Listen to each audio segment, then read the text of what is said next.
Cuando hablamos de ciencia de datos y programación, hay un lenguaje que sobresale por encima del resto. Este es Python. Y aparte de cosas básicas de programación, como loops, o bucles o variables, tenemos que tener muy claro también sus estructuras de datos, cuáles son sus propiedades y qué podemos hacer con cada una de ellas. ¿Sabes la diferencia entre una lista, una tupla, un diccionario y un set? Pues quédate que te lo cuento. Soy Jorge Pereira y esto es Garage Data Pills.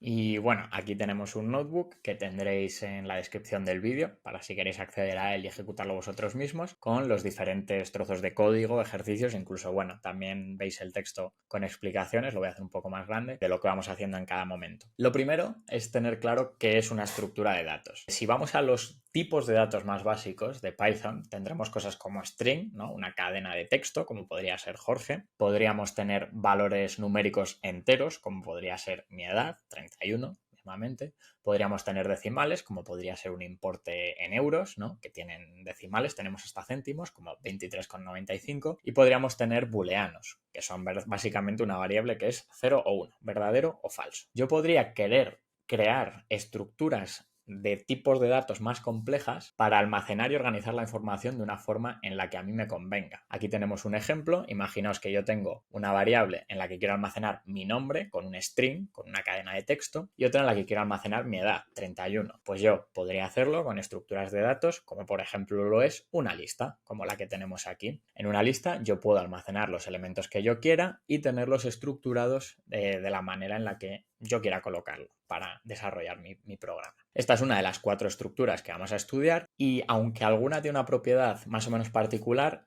básicamente se diferencian entre sí en 2 características fundamentales. Una, la mutabilidad, que es la capacidad que tienen las variables de, o en este caso las estructuras de, una vez han sido creadas, poder cambiar su valor o alguno de sus valores o su estructura, su longitud, por ejemplo. Y la otra característica sería la ordenación. Si los elementos toman un orden determinado dentro de la misma estructura. Y vamos con nuestra primera estructura de datos, que son las listas. Una lista se define añadiendo los elementos que yo quiera entre corchetes y separados entre sí por comas, como vemos en este ejemplo. No tiene por qué ser del mismo tipo de datos, como vemos aquí abajo. Yo puedo tener una lista con datos mezclados o incluso con listas dentro de la propia lista principal que estoy generando. Como vemos en el tercer ejemplo, en el que tengo una lista global, vemos aquí cómo me indica qué corchete se corresponde a cada uno y dentro tengo 3 listas. ¿Vale? Aquí tendríamos nuestras 3 listas de ejemplo, una solo con enteros, otra con tipos de datos mezclados y otra en el que tenemos listas de listas. Así podríamos anidar hasta el infinito. Las características de las listas,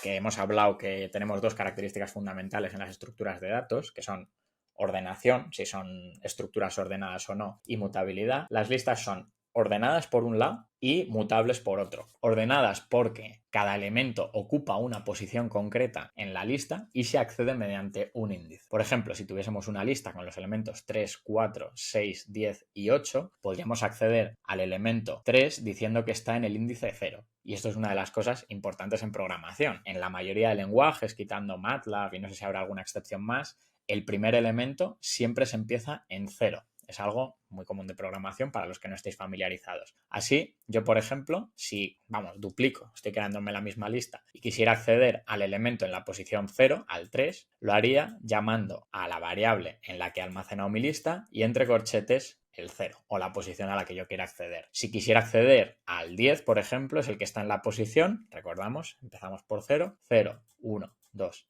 3, pues simplemente añadiendo un 3 entre los corchetes después del nombre de mi variable, de mi lista, accederíamos a ese valor 10. Una de las cosas particulares de Python, y esto no lo comparten la mayoría de lenguajes de programación, es que se puede iterar, se puede acceder a la lista con índices negativos. Es decir, me vuelvo arriba. Yo puedo empezar a acceder a los valores 3, 4, 6, etcétera, como los índices 0, 1, 2, 3 y 4, pero también podría empezar desde atrás utilizando índices negativos y acceder, por ejemplo, al valor 8 con el índice -1, al 10 -2, etcétera, etcétera. Y aquí tenemos un ejemplo en el que estamos accediendo al último valor de nuestra lista con el índice -1. Esto es de bastante utilidad también cuando no sabemos cómo de largas son nuestras listas o son de tamaño variable. El segundo caso son mutables. ¿Qué quiere decir esto? Que pueden cambiar tanto valores individuales dentro de ella, es decir, yo podría cambiar uno de los elementos que ya hemos visto, como eliminar o añadir a la propia lista esos valores. Por ejemplo, yo puedo tener esta lista inicialmente, 5, 2, 6, 8, 1, y aquí pues tengo diferentes elementos, diferentes métodos que se llaman, que van a modificar mi estructura de alguna manera. Por ejemplo, si yo hago mylist, que es el nombre que le he dado a mi lista, .append y le paso un elemento entre corchete, me va a añadir un 2 al final de la lista, como podemos ver aquí. Sería el resultado de esta celda. Insert haría lo mismo que append, solo que ahora le digo qué elemento añado, en este caso el segundo valor que le paso, y en qué posición, en qué índice, en este caso en el índice 1, es decir, el segundo elemento ya que empezamos en el 0. Y vemos que voy a añadir un 9 en la posición 1. Y aquí efectivamente vemos cómo se ha añadido un 9 en la posición 0, 1. Pop lo que hace es eliminar el valor que esté en un índice determinado. Y aquí ya estáis viendo que el índice tiene un valor muy importante en las listas. Una de sus propiedades es la ordenación. Muchos métodos van a funcionar con esa ordenación. Dame este índice, elimíname este índice, añádeme este elemento en este índice. Pop nos va a eliminar el valor de el elemento que esté en ese índice. Por ejemplo, en este caso vamos a eliminar el que esté en la posición 3 y opcionalmente, si queremos, podemos guardar ese elemento que hemos eliminado en otra variable por si lo quisiéramos utilizar para algo. Y aquí vemos la solución. En la posición 3 nos habíamos quedado, este era el output del anterior ejercicio. El valor del índice 3 sería un 6. Vemos que aquí se ha eliminado y que el elemento eliminado es el 6, que lo hemos guardado en nuestra variable auxiliar. Luego tendríamos remove, que es equivalente a pop, solo que en lugar de eliminar por índice, eliminamos por elemento. Aquí lo que hacemos es decir qué elemento queremos eliminar. Yo quiero eliminar el 3, yo quiero eliminar el 7. Tenemos que decir qué elemento queremos eliminar, perdona, aquí. Y solo elimina el primero que encuentre. Si tenemos varios doses, que lo que voy a hacer aquí es eliminar un 2, solo elimina el primero. Por eso lo especifico aquí. Aquí tenemos el output de nuestro anterior ejercicio. Vemos que tenemos un par de doses, uno en la posición 2 y otro en la última. Y vemos que elimina el primero que encuentra. Y luego hay otros métodos para revertir las listas, o sea, cambiar el orden por completo. También hay otro para ordenar, que ese no lo he utilizado aquí, pero lo podéis buscar vosotros mismos en la documentación. Y aquí tenéis otro ejemplo más que me cambia la lista de orden. Y en definitiva, las listas son mutables, pueden cambiar sus valores, como hemos visto a lo largo de todo este ejercicio, y se accede a sus elementos con índices, como hemos visto aquí arriba. Y particularidad, tenemos índices también negativos. Además, otra particularidad de las listas, ya he comentado, es que se pueden cambiar sus valores. Yo podría acceder a un elemento de la lista determinado y de la misma manera que puedo acceder a este elemento, el índice 2, en este caso el 5 sería, lo podría cambiar asignándole con el valor igual, como asignamos una variable normal y corriente, a un nuevo valor, en este caso el 99. Y aquí vemos que efectivamente hemos cambiado, gracias a esa mutabilidad de las listas, este valor.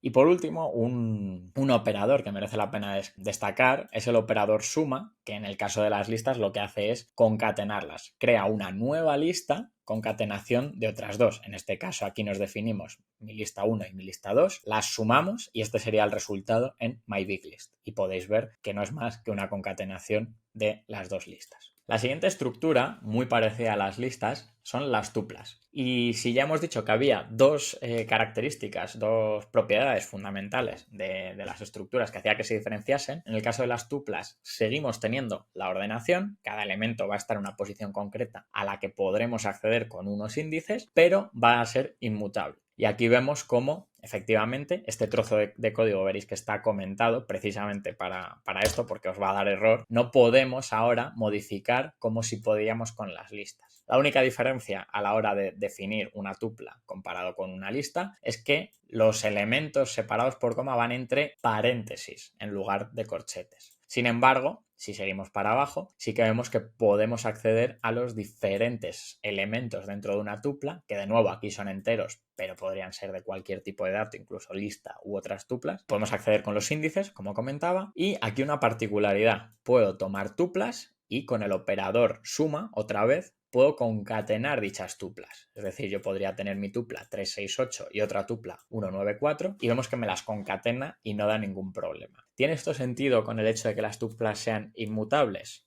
sí que lo tiene, ya que en ningún momento estoy modificando ninguna de estas dos tuplas, ni mi tupla 1 ni mi tupla 2. Simplemente estoy generando una tupla que es la combinación de las dos, pero las originales siguen sin haberse cambiado. La tercera estructura de datos que vamos a estudiar son los sets y es una estructura bastante particular. Primero, es mutable, al igual que las listas, podremos modificar los elementos que tiene la estructura. Segundo, no es ordenada, es decir, no vamos a poder acceder a los diferentes elementos con su posición, a diferencia de las tuplas y los sets. Y tiene una tercera característica bastante particular y es que no puede tener elementos duplicados. Aquí tenemos un ejemplo. Yo me voy a crear un set que se crea con corchetes, ¿vale? Los elementos entre corchetes, en el que voy a meter en repetidas ocasiones el número 3. Sin embargo, luego al imprimirlo, quiero que os fijéis en que ese 3 solo aparece una vez. Por esto mismo, no puede tener elementos duplicados. Y también quiero que os fijéis que no tiene orden. O sea, el orden en el que se imprime no es algo que podamos controlar, no es igual a como lo hemos definido y es algo con lo que no debemos trabajar. Si queremos una estructura de datos a la que podamos acceder a los diferentes valores con sus índices, no podremos utilizar un set. Tendremos que irnos a una tupla o a una lista.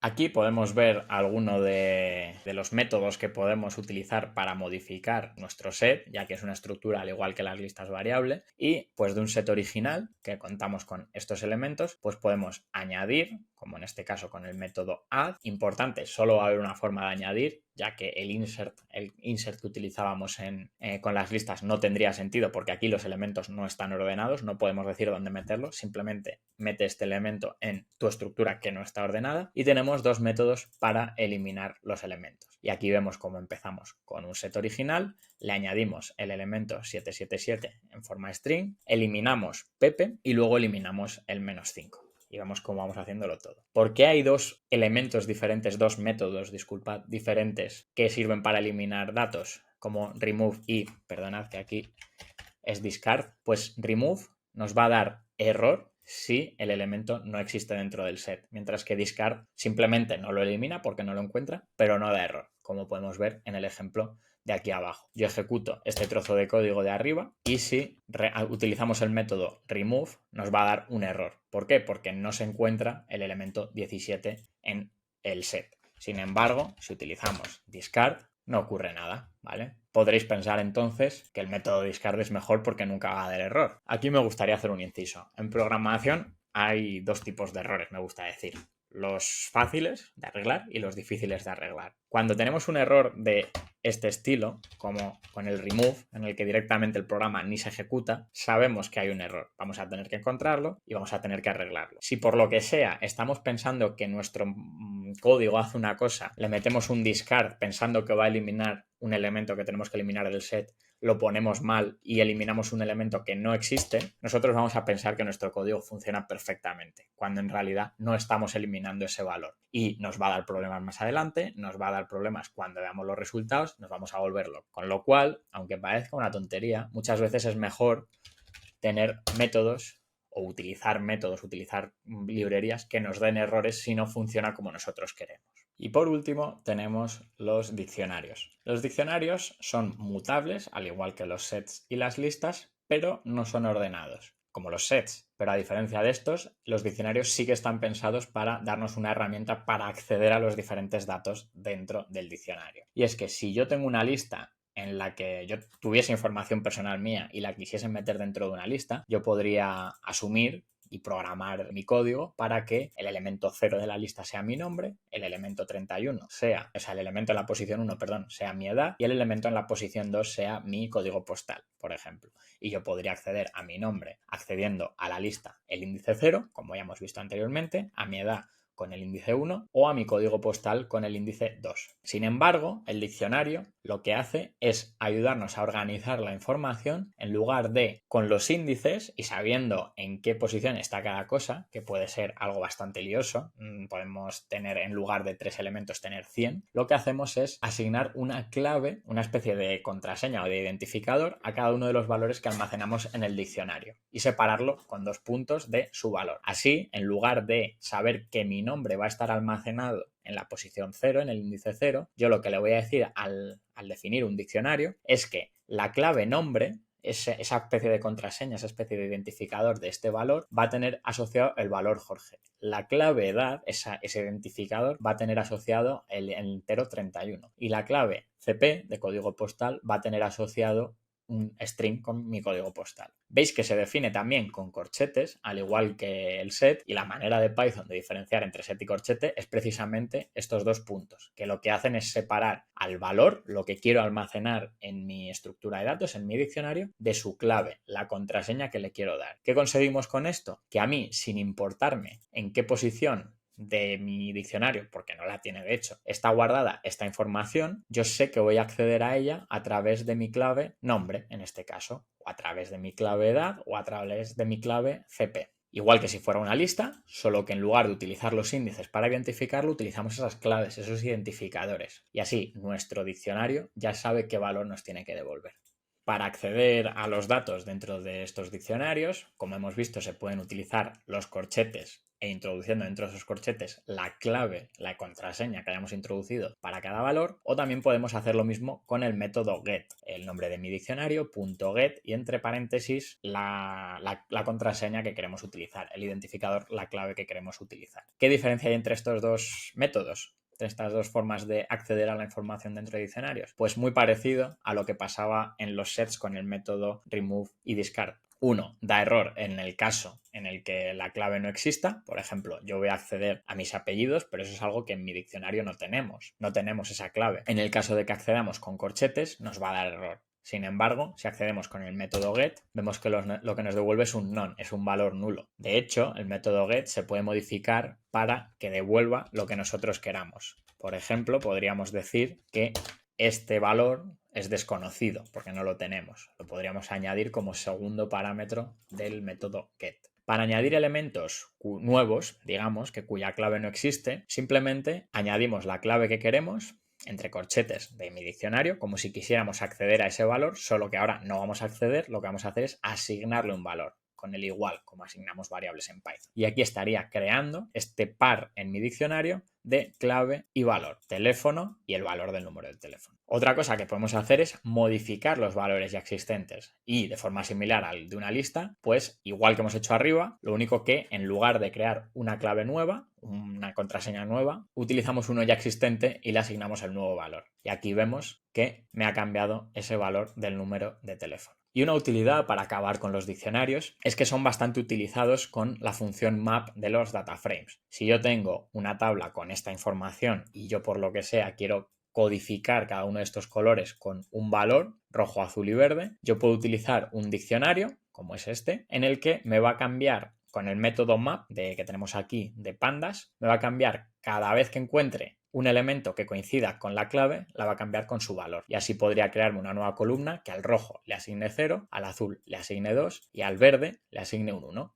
como tenemos aquí. Y por último, quiero acabar con 3 ejemplos que tienen que ver con estas estructuras que a mí me llamaron la atención por su utilidad o por lo poco intuitivos que son estos casos. El primer caso es qué pasa si meto una estructura mutable, llamémoslo lista, más fácil, dentro de una tupla. Estructura inmutable. Y aquí tengo un ejemplillo en el que me estoy creando una tupla con diferentes valores. Vemos que dentro tiene una lista en la posición 2 y lo que voy a intentar es modificar esta tupla, bueno, esta lista, mejor dicho, que se encuentra dentro de una tupla. Por un lado, la lista es un elemento mutable, pero por otro lado, la tupla no es mutable. Entonces, ¿qué pasará si yo accedo a la lista y le intento añadir al final con el método append un elemento extra, que en este caso va a ser false, pero podría ser el que quisierais? Bueno, pues ejecuto el código, la intuición quizá nos diga que esto debería dar error y sin embargo funciona. Vemos la tupla original y vemos cómo hemos modificado la lista dentro de la tupla. ¿Qué está pasando aquí? Las tuplas son inmutables más bien no porque se hayan programado para evitar ser modificadas, sino que se han programado para que no se puedan modificar. Es decir, que una tupla no se pueda modificar es por una falta de esa capacidad, no por una restricción que le impida modificarse. Así, no hay nada que impida que un elemento mutable dentro de una tupla sea modificado. Lo que no se puede cambiar, digamos, es la estructura de esa tupla, ¿no? Tener aquí el 1, aquí el verdadero, aquí esta lista, que esa lista sí podrá cambiar, pero va a seguir siendo esa lista, y aquí este string, Jorge. El segundo caso tiene que ver con estructuras mutables, en concreto, dentro de sets. Hemos hablado que los sets son estructuras que no permiten tener dos elementos iguales, ¿no? Yo podría dentro de un set meter una tupla sin ningún tipo de problema. Sin embargo, si intento meter una lista, y aquí tengo esto nuevamente comentado para que no os dé error, lo descomentáis si queréis ver el ejemplo, vemos que si intento meter una lista en lugar de una tupla, sí que falla. ¿Cuál es el problema aquí? Que los sets solo admiten elementos dentro de ellos que no sean mutables. Yo no puedo meter dentro de un set una lista, un diccionario, un set mismamente u otras estructuras que no hemos estudiado. ¿Por qué? Imaginaos que yo meto una lista que sea 1, 5 y true y luego meto otra lista que fuese 1, 5 y false. Como hemos visto, las listas son mutables. Si yo cambiase el último elemento de la segunda lista a true, las dos listas serían iguales, pero el set no acepta que haya elementos iguales. Entonces tendría que eliminar uno. Esto es un poco paradójico. Por eso los sets lo que hacen directamente es no aceptar elementos que puedan cambiarse, estructuras de datos que puedan, que sean mutables. Lo que hace es solo aceptar cosas que van a mantenerse constante a lo largo de toda la ejecución del código. Y antes de contar el último caso, que tiene que ver con sets, para que veáis una de las utilidades de este tipo de estructuras de datos, quiero que pensemos en cuánto tardaríamos nosotros en encontrar un número de teléfono en las páginas amarillas, en la guía telefónica. Es un ejemplo antiguo, pero es muy similar a lo que vamos a resolver aquí. Si yo os pido encontrar un número de teléfono concreto, sabiendo que los números de teléfono no tienen ningún orden particular y yo aquí tengo 14 columnas, ¿vale? Tengo 14 números de teléfono, tengo que ir sobre los 14 para saber si lo tengo o para encontrarlo, potencialmente, ¿no? Podría darse el caso de que el primer número que busque sea el que encuentre, pero no va a ser lo normal. Aquí tenemos 14 números de teléfono, pero imaginaos el caso en el que tengamos millones, como es lo normal, ¿no? Como es lo que ocurre. Sin embargo, si a mí me dicen que busque el teléfono de una persona por su nombre y esta está ordenada en orden alfabético, como tenemos aquí, vemos que está de la A a la Z, encontrarlo va a ser mucho más sencillo, porque yo puedo ir a la mitad de la guía. Si estamos buscando, por ejemplo, a Elena, me puedo ir a la mitad de la guía, veo que estoy en Irene, que empieza por la I, que me tengo que ir para atrás. Por ejemplo, me quedaría en la D de Daniel, sé que me tengo que ir para adelante y ya probaría, iría acercándome, a lo mejor me quedo en Francisco y veo que ya es Elena. He buscado 3, 4 veces en lugar de los 14 valores que tenía en el caso de estar buscando directamente el número de teléfono. Bueno, pues esto es algo muy parecido a cómo se organizan los sets. Ahora vamos a ver un ejemplo en el que los sets nos ahorran mucho tiempo en búsquedas precisamente por esto mismo, porque por el orden interno que ellos tienen, aunque nosotros no lo veamos ni lo podamos controlar. Y es que aunque decimos que los sets son estructuras no ordenadas, porque nosotros no conocemos ese orden y no vamos a trabajar con él, ya que incluso entre ejecuciones puede cambiar, sí que tiene una forma de ordenar sus datos internamente. Lo que hace es tomar una función hash, que es una función que toma cualquier tipo de dato, sea string, numérico, decimal, da igual, y nos va a dar un output también numérico de una longitud fija. Lo que va a pasar es que los sets van a ordenar los diferentes elementos que contiene en función a ese valor hash. ¿A qué va a ayudarnos esto? Si nosotros queremos buscar un valor determinado dentro de ese set, al estar ordenado, como hemos visto en el ejemplo de la guía telefónica con los nombres, vamos a tener que buscar muchas menos veces. ¿Y cuántas menos? Pues para que nos hagamos una idea, si tenemos algo que no es ordenado, en el ejemplo cuando teníamos que buscar el número de teléfono directamente y tenemos 1000 valores, nosotros vamos a tener que buscar 1000 valores potenciales en el caso de utilizar, por ejemplo, una lista o una tupla. Sin embargo, si usamos un set, solo vamos a tener que realizar 10 búsquedas. Si tenemos 1.000.000 de valores, que ya es un número bastante grande, con la lista vamos a tener que hacer hasta 1.000.000 de búsquedas potencialmente. Sin embargo, con los sets simplemente tendremos que hacer 20. Si nosotros queremos hacer 1.000 millones, buscar entre 1.000 millones de valores, una lista potencialmente va a tener que buscar 1.000 millones de veces, mientras que un set únicamente lo va a tener que hacer 30. Precisamente por esta ordenación, el tiempo de búsqueda es logarítmico. Y aquí tenemos un ejemplo en el que nos estamos creando una lista con 1.000.000 de valores. Estamos creándonos también un set con el mismo millón de valores, de 1 a, no, 1.000.000 no, 10 millones de valores, de 1 a 10 millones, el set igual, y vamos a buscar el valor menos 99, que utilizando el operador in, lo que podemos hacer es que nos devuelva un verdadero o un falso en función de si lo ha encontrado. Voy a poner un valor que no está dentro de la lista ni del del set, simplemente para que tenga que ir por todos los valores y se aprecie la diferencia. Con esta línea de código lo único que hacemos es medir el tiempo, ¿vale? Que este sería la media, lo ejecuta varias veces, pero a nosotros lo que nos va a interesar es simplemente la media. Y vemos que tarda 108 milisegundos. Puede no parecer mucho, pero si es una operación que repetimos, puede ser un tiempo bastante elevado. Sin embargo, si trabajamos con sets, estamos tratando con 78 nanosegundos. Para que os hagáis una idea, en un milisegundo caben 1.000.000 de nanosegundos. Es decir, es más de 1.000.000 de veces más rápido trabajar con sets que con listas o con tuplas en el caso de querer buscar elementos dentro de ellas. Y esto ha sido todo por hoy. Espero que a partir de ahora entendáis un poco mejor qué tipo de estructura tendréis que utilizar en función de lo que queráis desarrollar en vuestro programa. Importante, acordaos, ordenación, mutabilidad. Puede ordenarse, están ordenados los elementos dentro de mi estructura, quiero que lo estén, quiero que no lo estén. Mutabilidad, quiero que mi estructura se pueda modificar, no quiero que mi estructura se pueda modificar dentro de mi código. Eso ha sido todo, muchas gracias.